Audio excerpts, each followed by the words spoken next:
You're listening to the Small Business Marketing Show, where you'll learn how to attract all the clients you can handle automatically. Now, here's your host, Steve Gordon.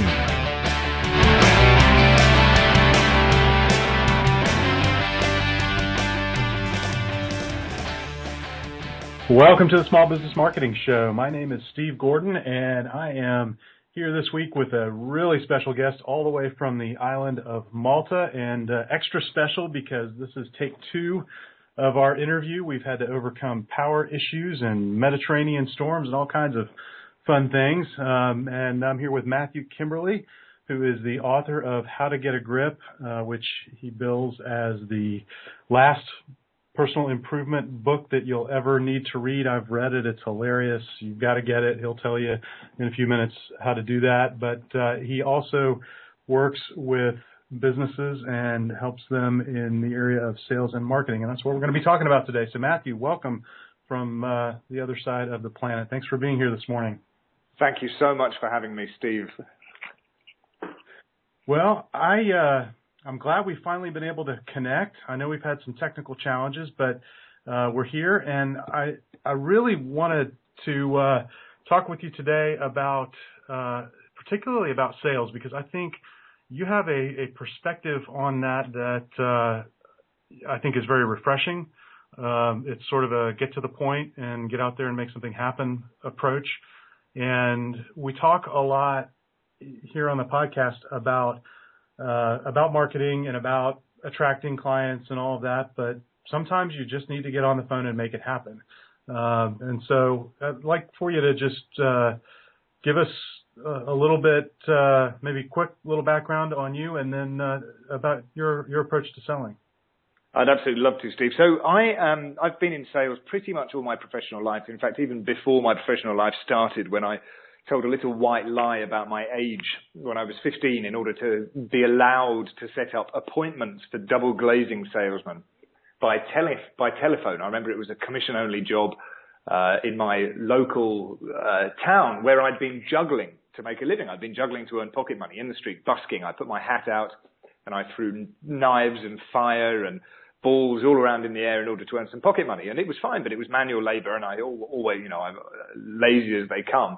I thought there must be an easier way to make money. So I realized that the local call center, the outbound call center for one of the national double glazing companies, was hiring. So I went in there and they hired me. And during my school holidays, the school vacations, I would go in and I'd set up appointments on the telephone for the double glazing reps. And I wasn't allowed to go door to door because I was too young until I was old enough to go door to door. And I realized that you could knock on people's doors, and if you knocked on enough people's doors, providing they didn't set a dog on you or throw things out of the window at you, eventually people would start to say yes. So I graduated from high school. I went off to Malaysia to teach French and English to entirely disinterested, incredibly wealthy Southeast Asian kids. Got fed up there because I didn't have any money, which seems to have been a recurring motif that drives me through life ever since. And finally found my way to Malta via Brussels and Italy and various places. I met a Maltese girl when I was living in Brussels, and I ended up in Malta, which is a small Mediterranean island. It's only, I'm going to get this wrong and offend somebody, but it's somewhere between 30 and 40 miles from north to south. 400,000 people packed on the island, which makes it one of the most densely populated countries in the world, actually, after Singapore, I think, and Monaco and possibly Hong Kong. And ended up selling timeshare, because this was a time when I wasn't able to work because they weren't part of the European Union, which meant as an Englishman, getting a work permit was a tricky thing. But the timeshare industry, which has always traditionally been a little bit shady, didn't care too much. And I felt that I was back in the world of double glazing again, where I was put in front of people and asked to make enough, to make it a strong enough argument to them there and then that they should devote some of their time and some of their money to investing in holiday, vacation rentals, vacation ownership systems. And it was a real hard school of selling. I was probably about 21, 22 at the time.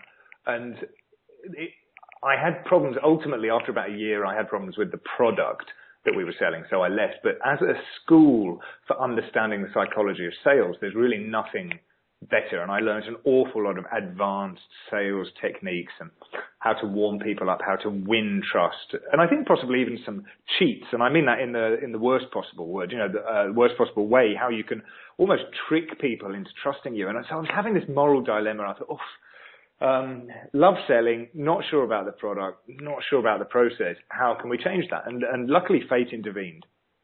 My Maltese girlfriend got a job back in Brussels where we'd left. And I went to join her.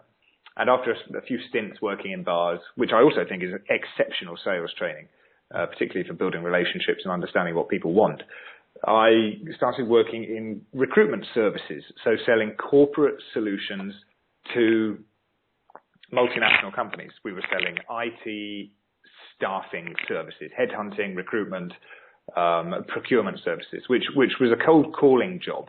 Anyone who says a recruitment consultant does more consultancy than sales is blessed, frankly, if that is their job, because certainly in my experience, it was pick up the phone, talk to as many people as you can over a very long period of time, possibly 9 months to 2 years, before they say, yes, okay, I'll have a meeting with you. And then when they have the meeting with you and they agree to do a bit of business with you, then you have to go away and provide the service. So it's not like you sign the order form and you move on to the next sale. So you have to look after the customer right from before they were a customer until much later down the line when you hope they were still a customer because of a great job that you were doing. So that taught me a lot about keeping people on board and building relationships with people. And I really wasn't the best recruitment consultant you've ever seen. I wasn't the best barman you've ever seen. I wasn't the best timeshare salesman you've ever seen. But I enjoyed different aspects of it. And I enjoyed recruitment so much, and I realized what potential it had that I decided to set up my own recruitment company with a business partner. And so after a few years of doing recruitment for somebody else, I started doing it on my own. And the company did phenomenally well in terms of sales and in terms of market penetration. We went from nothing to something very quickly. We sold several million euros worth of services within the first 2 years. It's a very low margin industry, typically. So several million euros worth of revenue doesn't equal several million euros worth of profit, unfortunately. And I realized that there was a real distinct skill set between selling and running a company or running an office. And I realized I actually was better at the latter than I was at the former. And so things like staff headaches, dealing with paperwork, even leading by example from a managerial point of view, I think posed a bit of a problem for me. And it dawned on me that I was probably better off self-employed. I was also a bit fed up with selling on price to sweaty, disinterested corporate procurement professionals. And I say sweaty because they were stressed, not because they were necessarily sweaty. And I looked at the various parts of the business that I really enjoyed, and I realized that I really enjoyed training my salespeople. So I'd recruit somebody to come work in-house, and they'd come from, we had a guy who used to work in a sandwich shop. We had a fellow who was fresh out of school. We had somebody who'd studied as an accountant, and we managed to manage over time, with varying degrees of success, it must be said, turn them into somebody who was actually capable of closing a deal. I thought if I could do that in an industry that I totally believe in and really enjoy, then I think that would be my dream job. So I realized I had to be self-employed. I realized that I had to be selling to people who are actively interested in our services. And I realized I wanted to be able to spread the good word about how positively being able to ask people to buy your stuff can impact your business and your life. Because sales is a skill that we have to use with our spouses, with our children, with our partners, with people we meet in the street. And I think the not even the psychological aspects of it, just the systematized approach to getting people to jump on board with you that you learn when you learn about selling serves you in every possible aspect of your life. So around that time, I'd been reading an awful lot of self-improvement literature. I've been reading a lot of business building books. And I'll tell you about my self-improvement book that came out as a result of that, perhaps separately. But I discovered a guy called Michael Port who wrote a book called Book Yourself Solid. And I'd read it a few years ago, signed up to his mailing list, studiously ignored every email that had ever come through until I was ready. And I think there's an old saying, isn't it, that when the student is ready, the teacher will appear. Well, I got an email from him just around the time I realized I was going to have an amicable divorce with my business partner, leave the company to him and go off and do something else. And Michael Port whose mailing list I was on, sent an email saying, look, I'm looking to train some people up to become small business marketing coaches in my own system, the Book Yourself Solid system. So I emailed him and I said, I'd love to do it. I can't come and see you. He was doing it in-house in Philadelphia. And I said, I can't come and see you because I've got professional commitments in Belgium that I can't get away from. Can we do it by telephone? Would you train me up online, over the phone? Is there some way that you could give me the license to sell the Book Yourself Solid small business marketing system to my own clients without me coming to see you? And he replied very promptly and said, no. He said, absolutely not, unless I can find another 5 or 6 people to do it with you, which taught me a great lesson about leverage. He said, I'll only do it if it becomes worth my while. And then he got back to me 3 weeks later and he said, good news, Mathew, I found some other people who could do it with you simultaneously. So do you want to get started? I wrote a check to Michael, became a star student of his by design, partly because I love the material. Also partly because I realized that if I wanted to get noticed by people that could perhaps further propel my career and fast track my name recognition in the industry, then it would be good to be a teacher's pet or a star pupil. And after Michael trained me up and I started working with my first clients, I started doing some work for free with Michael.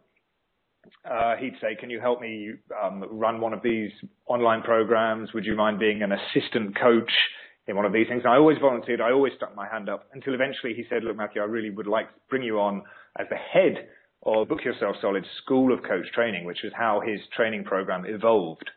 So now I work very closely with Michael as the head of the Book Yourself Solid School of Coach Training, where we train up marketing coaches to teach his system. So it's a licensing and training program. Together, we also run the Alliance with Michael, which is a year-long mastermind program for business owners of every description. We also run daily success deals together, which is an online discounted training voucher site.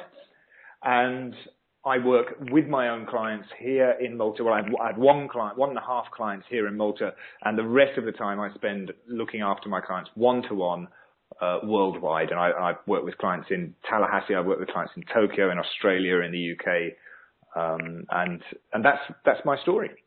Yeah, very interesting. And thank you for sharing all of that, because I think it's all very relevant. I think I originally found you and connected with you, was doing a search on Infusionsoft and High-Rise, and you had an article on your blog about the two, and was looking for some perspectives as I was questioning the direction I was going with the tool. And I read your article and I subscribed to your list, and I thought you had some unique perspectives on sales and marketing. And kind of interestingly, I had seen Michael's book years ago, and it just summarily ignored it, not for any particular reason, but was reading other things and doing other things, and so but I didn't find you that way, and then you reintroduced me to Michael's work, and I found it very useful, and you mentioned Tallahassee,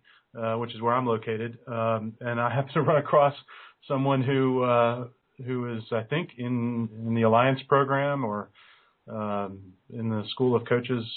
I'm not sure exactly where he's plugged into you guys, but he's plugged in and speaks very, very highly of the program and what it has done for his business. So I always like to hear the path people take to get wherever they are, because sometimes you learn more by listening to that description than you do listening to what they're doing now. Everybody thinks that you're an overnight success because you came on their radar yesterday and you're very successful. But there's always a process. I don't care who you are. There's always a process. Nobody's ever an overnight success. And so I think that's always educational to hear that. So thanks for sharing that. Now, you mentioned a whole host of projects that you're involved in, and I'd like for you to touch on some of those.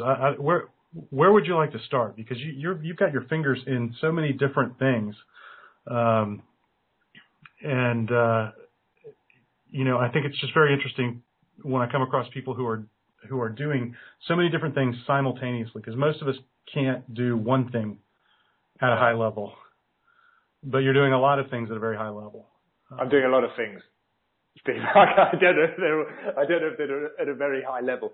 I'm at the stage, Steve, where I'm still crucially aware that if anything would happen to me tomorrow, my income would drop drastically, because, and this is why I'm involved in different things with different areas of responsibility, with different corporate structures around each one. I'll be a shareholder in one organisation whilst I'm an external contractor for another organisation. Then I work one-to-one with individual clients on top of that as well. I'm in the process of putting together an ongoing mastermind environment for small business owners who are very keen to sell, because I'm crucially aware that I'm very flattered that you say, managed to be successful. For me, I'm not even scratching the surface of what I should be doing. And I think part of this jumping around and being involved in lots of different programs is partly to address that, to be sure that I don't turn around in 10 years and say, well, I really should have done more of that. And partly because I'm very interested in pursuing a practical and effective approach to multiple streams of income. Now, what I've done recently is I've had to pull back on a few things. And in fact, towards the end of last year, I said yes to a couple of things that I realized I had to say no to about a month later, when I did the beginning of the year reassessment about how I was going to allocate my time. But if everything were to fall apart tomorrow, I think the work that gives me the most satisfaction, and I enjoy everything I do individually. But if I were to, let's start again. If I were to start from scratch tomorrow with no existing relationships, no existing assets, nothing like that, I would absolutely work one-to-one with motivated small business owners in an advisory capacity. And I'm talking about excellent technicians, people who understand their craft very well, who truly believe in what they're selling, and who are just not quite sure, because they've never received the training in it, on how to sell it, or how to put a system in place in order that they're having frequent and regular sales conversations, and not adopting an approach which is, if I build it, it will come. Yes. Well, and I share your love of that group. I work with a lot of those people, and it's the most rewarding work you could possibly do, because you work with some outstanding human beings who need help in an area of their life and their business that can deliver immense results and immense positive changes when they get it right, and often take them from really struggling to getting to a place where they have the life that they wanted. It's extremely rewarding. But I want to go back to this idea of multiple streams of income, because, we talk, I've had lots of folks on the podcast, and we've talked about marketing techniques and sales tactics and all this other stuff, but you bring that up, and I think it's something that for a lot of small business people, whether they're in professional practice or they own a small, kind of brick and mortar business, they're so focused on keeping the one stream of income going that they've got, that they don't begin to diversify out, and it can become a really precarious thing. And I've seen a lot of people fall victim to it because they don't get to a point where they've got a system that generates new business in that one stream of income, and nothing really consistent, no foundational piece that is generating new business all the time. If it goes away, if they stop working for any reason, then they're in real trouble. And, having this attitude that, okay, I'm going to, and I think there's a systematic way to do it. You take one and you build it, and you get a marketing system, a sales system in place that can operate outside of you being involved. And it's like you're creating little machines or oil wells, things that just can operate without you, but then quickly going and creating other ones in other places, I think is, for those of us who are working in what most would consider extremely small businesses, anything under, say, 50 people in the business and down to as few as one or two, that having that kind of approach, I think, is important. And I think I like the way that you have approached it. You've got a lot of connected things, so they support each other. But I'd like for you to talk a minute about that and how you've gone about looking for those opportunities. Sure. I think it would be fair to say I've gone for the low-hanging fruit in every instance. I've seen how one complementary service or group of people or addition to what I'm doing can be incorporated with very little overhead or additional energy in order to reap bigger returns. And that was a bit ephemeral, so I'll give you a very concrete example. I had a single client here in Malta, and that client is today a sales organization, a recruitment organization, and I train the salespeople in how to be good recruiters and how to sell good stuff. And I go in there maybe 8 times a year. I think I have a contract with them, a retainer contract with them, and I go in 8 times over the space of 12 months and deliver customized training for their team. And they're literally just down the road, and they're a great group of people. And it was fine. It was great. It was a retainer contract. I knew, on the basis of a single contract that the mortgages would be paid. Great. Huge relief, and it wasn't massively time intensive, which meant I was able to spend a lot of time pursuing other things as well. So recently, they were talking to me about how they were looking at opening a second branch in a totally different area of recruitment. These guys do online casinos, iGaming, that world recruitment. And they said they wanted to open up a new branch in oil and gas and energy recruitment. And they were putting a team together, and they were wondering where the role for me would be. And so rather than say, look, let's sign a contract as a service provider again, partly because I'm actually trying to do less in terms of real, should I say, getting dressed and going to work kind of stuff. We reached an agreement where I would actually take a shareholding in the company in order, in return for ad hoc advisory, consulting, training services for the organization as it was needed. But it's just around the corner, literally just around the corner from my house. I use that word sparingly, but literally, but it is just around the corner from my house. So that enables me to say, look, I can give a lot without being tied to a time for money approach. Without being tied to a time for money contract, I will give you as much as I can afford to give you and as much as necessary in return for something which is going to be worth more than an hourly rate or something similar. If we look at my relationship with Michael, for example, and the work that we do together, I started off being hired help, and now I'm a business partner of his. And one business which I think it started the Book Yourself Solid School of Coach Training. Started that. We looked at the work that we were doing, and we thought, how can we take the core services, which was providing training and support to people who wanted to become business coaches. And the training was, here's how to become a business coach, and then let us support your business. We asked, how can we then extrapolate this and offer it to a new target market without creating any additional content? Because there are 2 ways to grow a business, basically. You offer, my take, I say basically like it's the most obvious thing in the world. My take is there are 2 main ways to grow your business. One is you expand your core offering to a different target market. So I'm a yoga teacher and I cater to pregnant ladies. Well, I could cater to a new target market overnight without changing my core offering. I could offer yoga services to middle-aged men, for example. So we can expand our business in one way. The other way, of course, is to offer different products and services to the same target market. So if I was a yoga teacher catering to pregnant ladies, I may then expand my business to offer pregnancy clothing or prenatal massage or something, or vegetarian fetus-friendly food to this same target market. So you can offer a different group of services to the same target market. So with Michael's business, we did exactly that. We said, we've got the Book Yourself Solid School of Coach Training, which is a school and mastermind for business coaches.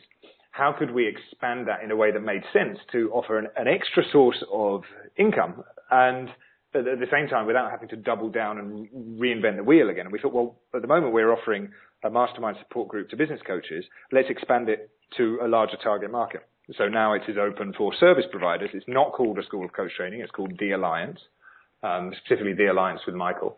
But that allowed us to take an identical business model. We actually took a part out of the Book Yourself Solid School of Coach Training and called it The Alliance. That was the mastermind part, and offered it much more widely.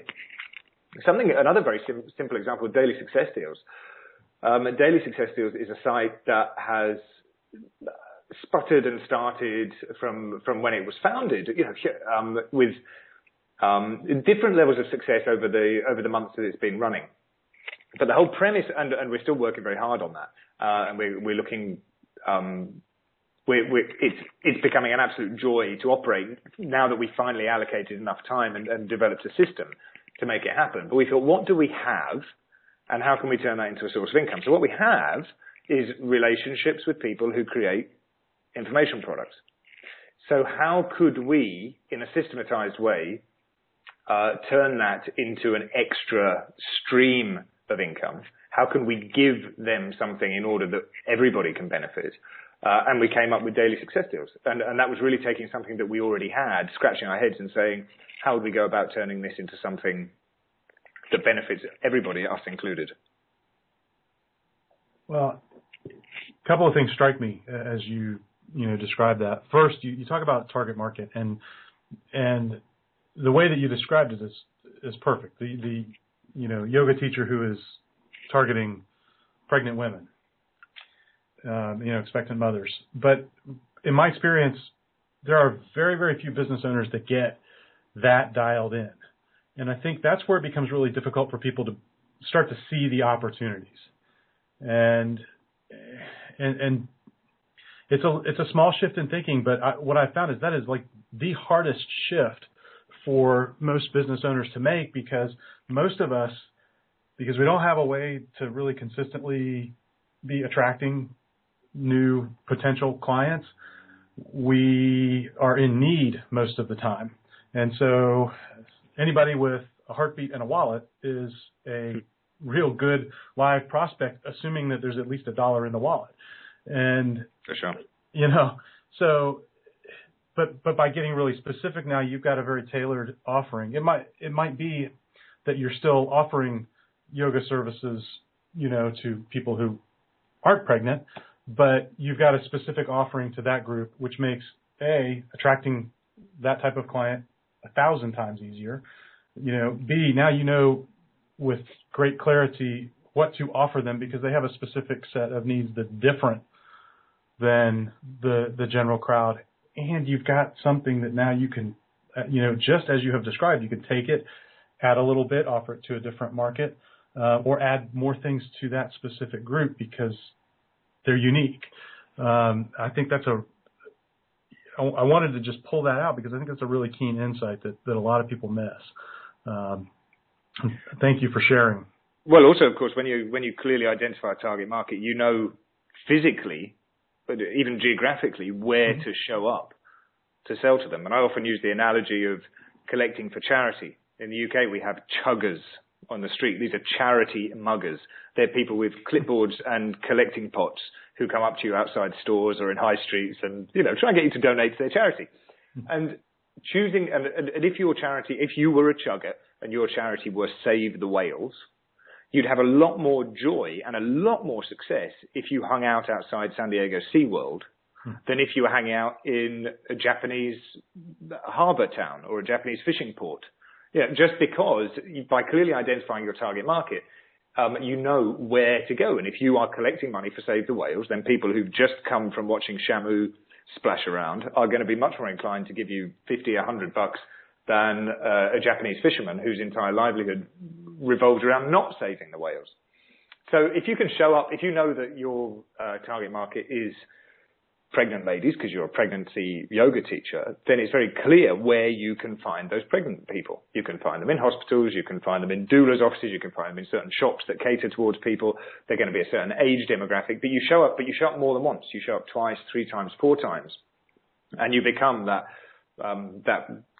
famous big fish in a small pond. and you can make a name for yourself. I think showing up over and over and over again is the key to making more sales, frankly, and that comes from the cold calling background, where we might have to have contact with somebody 40, 50, 60 times before they would even give us a meeting. Well, I always tell my clients there are two types of prospects that you're going to run across. You're going to run across a very small number who are ready to go now, and they know they want to deal with you. Mm-hmm. You know what to do with them already. There's no big mystery there. You take the check, you put it in the bank, you do whatever it was they paid you for. That's easy. Mm-hmm. But it's the other 90% or 98% that, they might convert next week. They might convert 2 years from now into paying you money that is a little more challenging to deal with. And you're absolutely right. Showing up over time consistently and in different places where they will be it's not any big secret. It's not like there's some kind of hidden magic formula. It's just that very few people actually do it. For sure.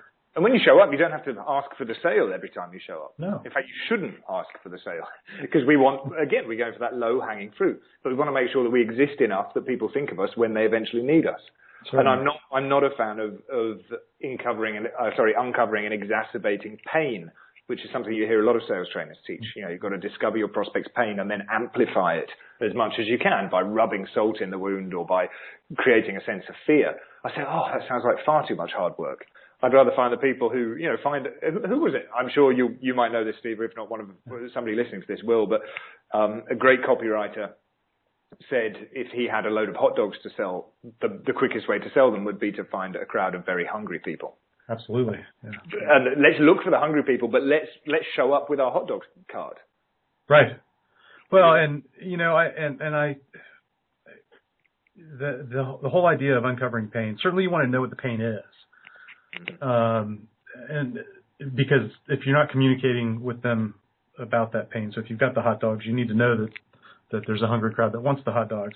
But to me, it's the difference between compelling someone to do something or convincing them. If you've got to come up with all of these fancy sales techniques to convince someone to give you money for whatever it is, then they may not be the ideal prospect yet. You might not be talking to the right person. However, if you've got the perfect offer for the perfect person who is ready, then they're compelled to do business with you. It becomes easy. And I think to your point of showing up over and over and over again, you never know when the timing is right that your offer is going to be compelling to that person. You can get pretty close. If you're teaching yoga to pregnant women, you can probably have a good idea that within sometime within that 9-month period, that if they're interested in health and well-being and all of that sort of thing, that they might be ready, but you don't know if it's going to be on day 10 or day 60. And, absolutely. Yeah. And so you've got to continue showing up because you don't know. That's right. This is what we teach in the Book Yourself Solar System. We teach exactly this. We say people will make investments in your services in direct proportion to the amount of trust they have in you and to the amount that the magnitude of their need.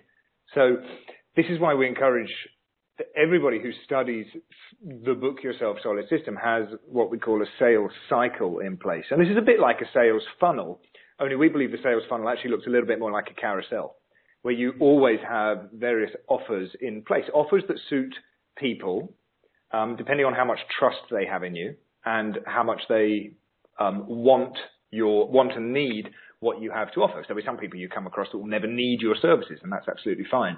However, if I am a potential prospect and I've only just met you and I haven't quite sussed you out, give me a way to get to know you that doesn't require a massive investment. Maybe it's an investment of time, maybe it's a small investment of money. I would venture, Steve, that if I was interested in finding out more about Steve Gordon, I would listen to Steve Gordon's podcasts before, perhaps, I put some money in my pocket and spent it with you. Because it's not only a marketing tool, it really is a sales tool, because you're inviting people to invest time in hearing you, in hearing me, hearing the other people that you interview. And then later on down the line, after they've got to know you and the trust level is a lot higher, it will become more appropriate for them to jump in, perhaps to do some one-on-one coaching with you or to join one of your group programs. But people reach those stages at different times. You know, I've had people hire me, my top level one-to-one consulting, as a result of buying How to Get a Grip, which is my book, which costs like $5 or $10. They spend $10 with me, and then all of a sudden they're prepared to spend $10,000, literally within the space of a week, because there's this coup de foudre where they absolutely fall in love with my voice, with my tone. And sometimes people put their hand up and say, look, I've only known you for a week, but I want to invest an important amount of money and time in your services. And then I might have somebody else who's been receiving my emails for 3 years, who is then eventually, after 3 years, ready to join a month-long program that only costs $200. And you just never know, and you never know where they are. And so having a consistent way to communicate with them, which is something that you and Michael cover very effectively in the Book Yourself Solid system. And I encourage everybody to go get that book in addition to your book, How to Get a Grip. Because it describes it, I think, very well. But, having something in place, I think you call it always have something to invite people to offer. You got it. Did I get that right? Did I get that right? Yeah, it's a mouthful, yeah. But, it's some place for people to show up and interact with you. And I think it's just a simple way to express that. And so it's very effective. Again, we talk about these things over and over on the podcast. There aren't any great secrets in any of this, but the difference between the businesses that get very successful and the differences between the business owners that struggle mightily to make their businesses work and the ones that get to a point where the business is working for them are the ones that take these ideas and do something with them. And so, for those listening, consider this your weekly kick in the backside to go and get something done. These ideas can really, really help you. And Mathew, I want to thank you for spending some time with us from halfway across the globe this morning, and for sticking with us through the technical challenges that we had last week. Where can people go? What's the best place? Because I know you've got a lot of places that you interact with folks, but what's the best place they can go to begin to learn more about you and interact with you? Well, thank you, Steve, for having me. It's always a pleasure to speak to you, Steve, and especially so today. We got a good chunk of time to pick each other's brains. The best place to find me is to go to MathewKimberley.com. Now, you should be able to spell that pretty much any way you like. I think I've covered every base, but it's Mathew with 2 T's, and Kimberley is spelled KIMBERLEY.com. So that's MathewKimberley.com. Have a look around, have a sniff around. I would love it if you were to download my short and informative and incredibly practical guide, which is called 5 Things You Need to Do Every Morning to Get More Clients in 60 Days, which is a short and very effective guide to networking from your desk, because I truly believe I owe 98% of my success to everybody else around me. And my success is really nascent. As I said earlier to Steve, I've such a long way to go, but it's been thanks to the other people around me that I've even managed to get this far. So that guide to networking hopefully will encourage you to take your important relationships even more seriously. And after that, you'll receive emails from me on a regular basis, possibly even daily. You can, of course, unsubscribe at any time.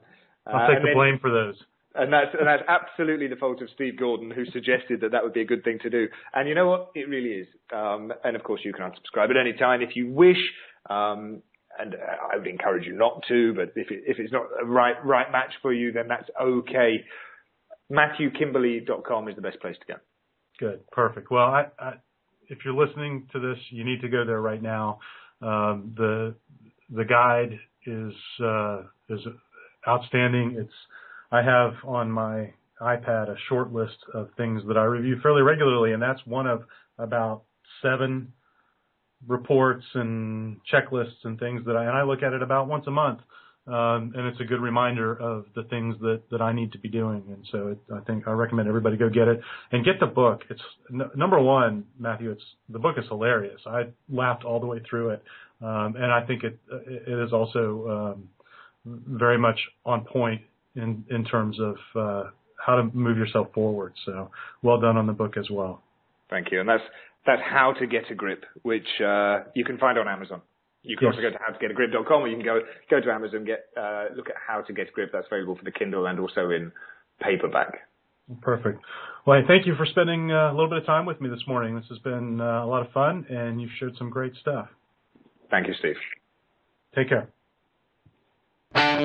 You've been listening to the Small Business Marketing Show with Steve Gordon. Are you ready for more? Download Steve's ebook, 7 Deadly Marketing Sins That Will Kill Your Business, at stevegordonmarketing.com/free gift.